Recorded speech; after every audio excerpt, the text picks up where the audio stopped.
Hey guys, I know it's been a long time.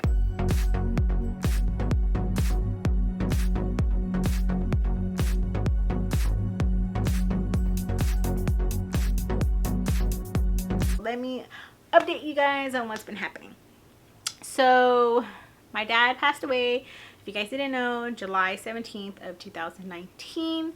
And after that, after his funeral, which was in August, things just settled down. I was able to come back home and be home with my kids. And before my dad passed, I was going back and forth a lot, and that was tiring. So after that, when he passed, and we still had a lot of things to do because we had to prepare for his funeral and just a lot of that type of stuff.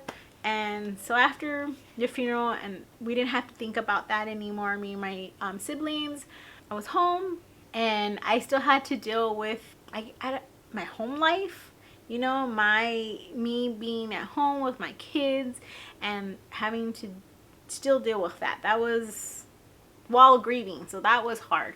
Luckily my kids and my husband was really good about it, but it took a toll on my body physically, I think, because I just got totally like I don't even know how to explain it. Like, I felt like my body was hit by a bus. That's how I felt. Literally, like, after all this happened and his funeral happened, I just felt like I got hit by a bus. It was hard for me to even bring my arms up.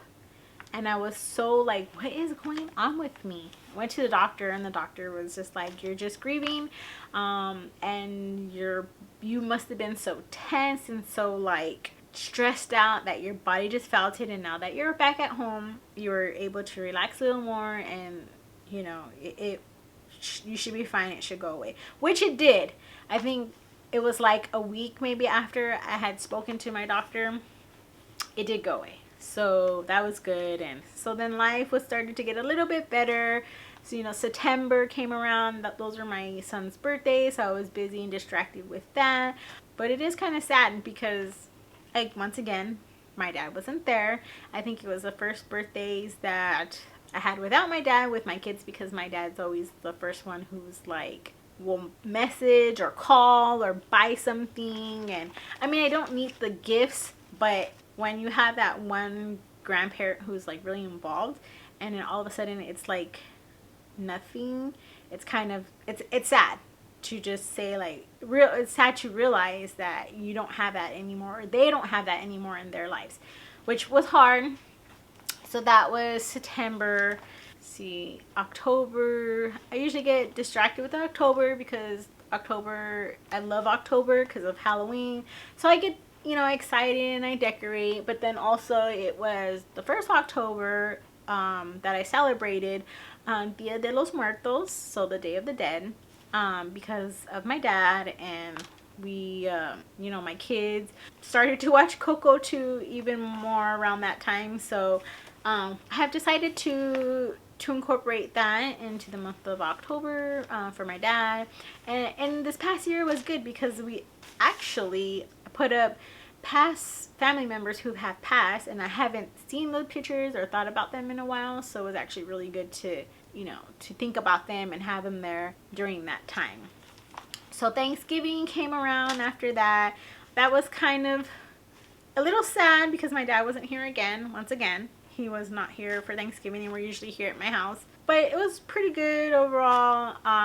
But came around Christmas. Christmas was hard. It was our first Christmas without our dad, and the year before that we had Christmas. I think we had Christmas here at my house, I think, which was like the last Christmas I think that we were with my dad.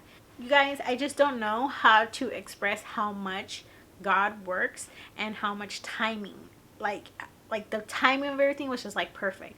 I've always wanted one Christmas here in my house with everybody here, and I got that the year before my dad died.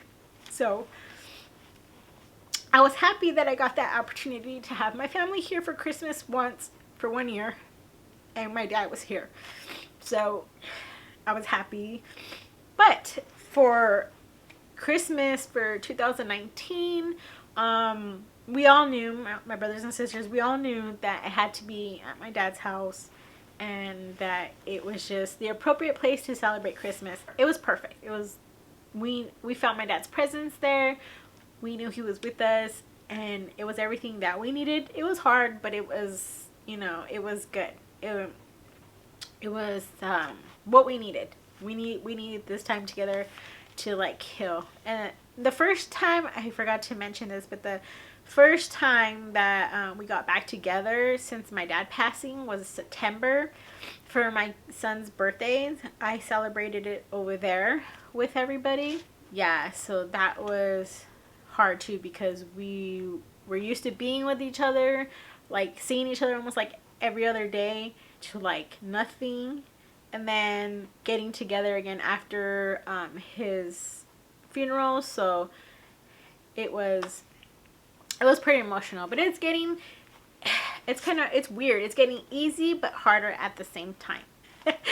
Well, especially now that Corona is here, and we can't really grieve together as a family and see each other as often as we would like.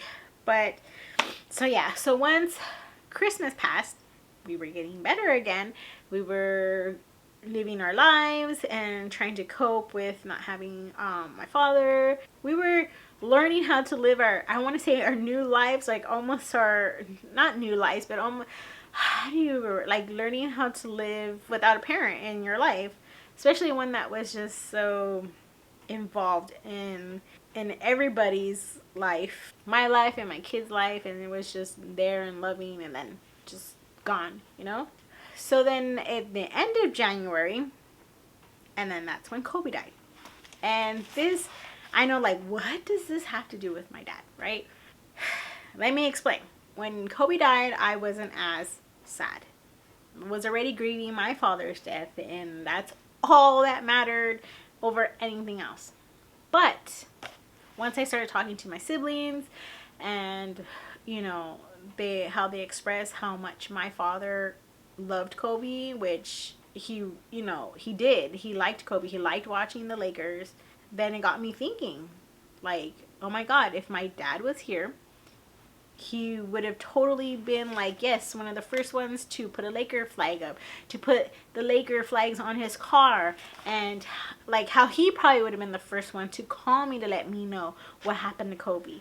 And so then I got sad, because then I realized how much Kobe's wife must be feeling, how much their daughters are going through, because I mean, I was very sad when my father died. They lost their father publicly and tragically. That was probably 10 times harder. Just seeing that all on TV and everything, just constant reminder, you know. So it hit me again. I got really sad and I think really like depressed after that. And then it was a couple of days later, like I think no more than 3 days later, it was my dad's birthday. So it was like my first, well, it was his birthday. So it was like our dad's first birthday without him. So, which was kind of hard, because my dad and my brother, they're a week apart.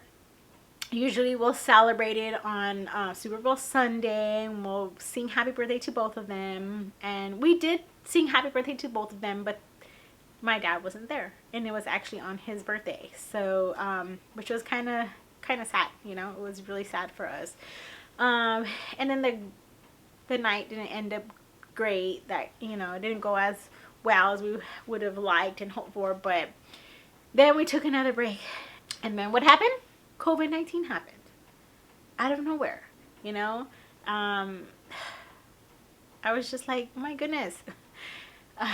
So I had to kind of like, once again, push my business off to the side, not really worry about that, fully concentrate on my kids, have them being home, have them help them with school. And it was a kind of like a good distraction, but also it's very hard. I wanted to go full-time this year with my business, and my kids were all going to be in school this year, and then all of a sudden it just got put on hold because of this Rona going around. So I was distracted and busy, and I felt like I didn't even have time for myself again, which I don't know how some stay-at-home parents or like Some people do it, but I don't know how they could work and do that and all of that. I don't know how to do it. I can only do one thing at a time. I can't do everything. Around came April, and it was my son and I's birthday, which again was a good distraction. I was so happy because, well, first of all, my son's birthday is first. So I was, again, saddened again because my dad would have been here for my son's birthday. He just was always around for my son, you know? So that was kind of hard. And then, of course, for my birthday, he would have, like, texted me, like, happy birthday. But I did have a good distraction after that. I got my new camera gear set up, my new camera that I'm recording with. So it was awesome. And I still wanted, you know, I was ready to start again, start vlogging, start, you know, doing videos for you guys. But I just couldn't. I don't know what happened. I was doing really good.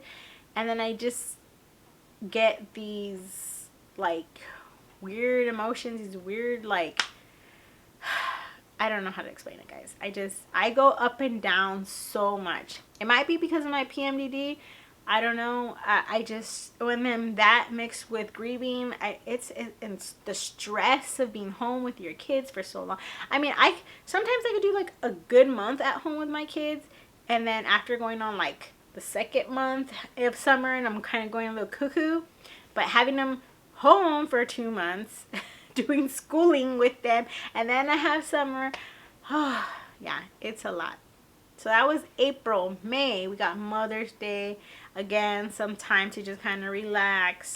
But then that's when I had started feeling like my whole something's going on with my stomach, and I'm not really, I don't know what's going on with my stomach. I felt like I needed to throw up, but I couldn't throw up, and then it would go away and come back, and it was off and on. And June came around. That was kind of hard too, because June, it was Father's Day.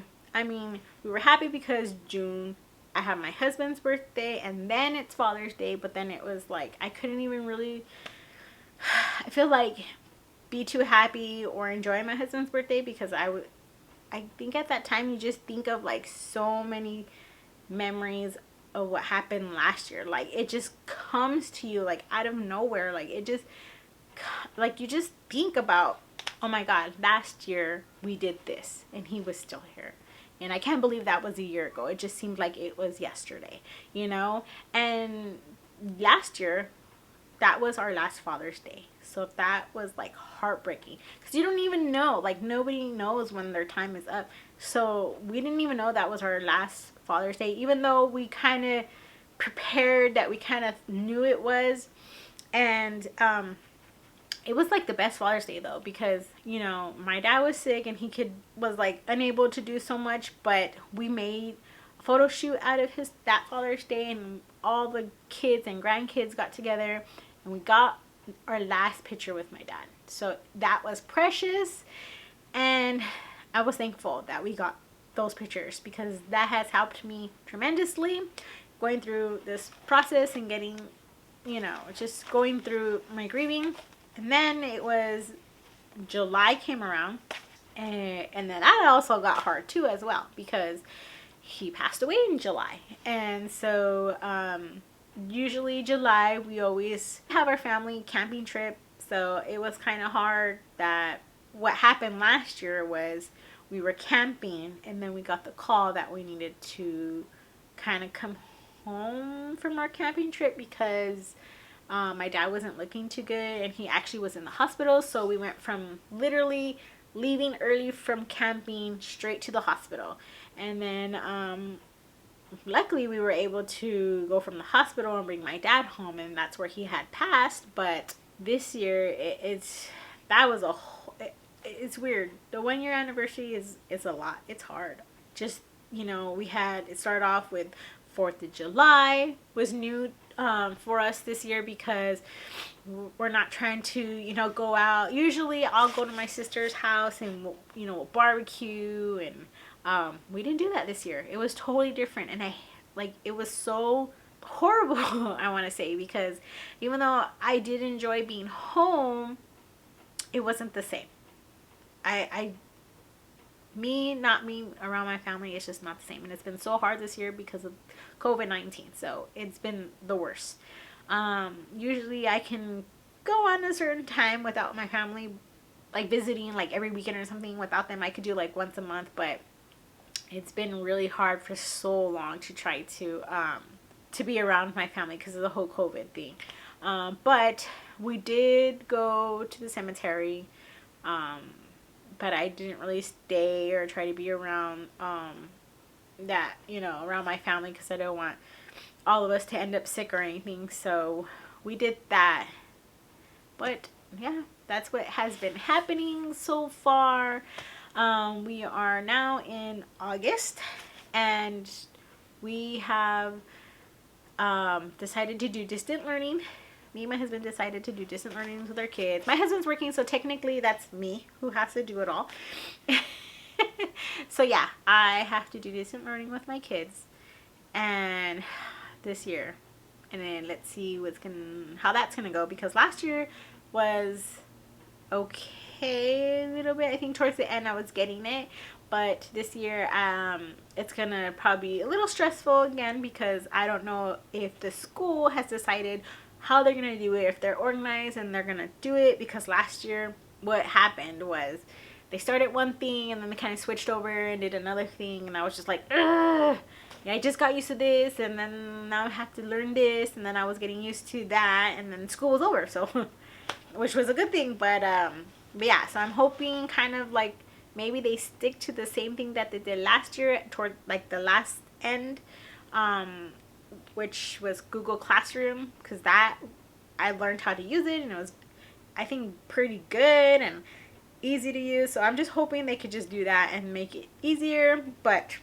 what I'm stressing out about is doing I have 3 kids, so I have a high schooler and I have 2 elementaries. So I have a 2nd grader.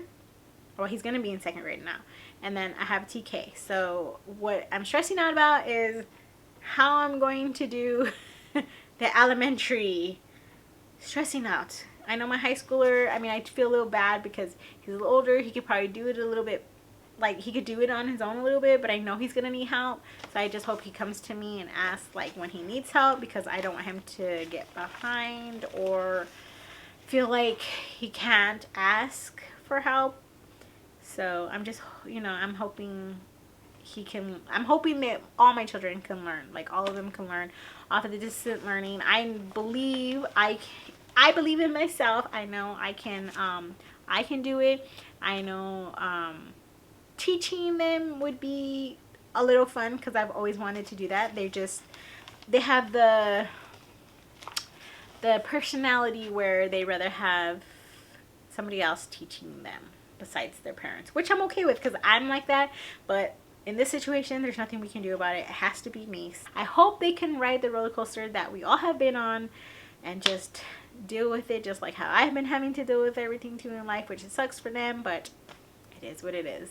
Anyways, guys, that has been a whole year for you guys summed up. Sorry it was so long, because I do talk a lot. But yeah, and then a year is a lot. So that has been happening in my life. I have been busy but not busy. I don't know if that makes sense to you, but it totally makes sense to me. But I just wanted to start recording and get that out there. I've been wanting to make this forever, because I've been wanting to start all over again, but I've wanted this video to be first, because I wanted to explain myself why I haven't really been making videos. I have been posting on Instagram, but yeah, it's been hard too. You could see my ups and my downs, because I don't post as frequently, and I know I should, but it is very hard. This grieving thing has been very hard. I've have a broken heart pretty much. Like it's so hard to heal. Like, I mean, and grieving is not easy. It's different for everybody. But I think emotionally for me, when like my emotions or like my levels are like not balanced, I'm not balanced at all. Like I am just all over the place. So if you don't see me, I'm not balanced, and I'm just don't know what I'm doing with my life. Just trying to survive. But when you do see me, just know that I'm doing good and I'm happy and feeling blessed and thankful about everything in my life. And I hope you guys are too. And just remember to love the ones that are here with you. Give them loves and kisses and appreciate that time you have with everybody. So I'll see you guys next time, and see you guys can catch me on whatever random video I have for you guys next time. So I'll see you guys later. Bye.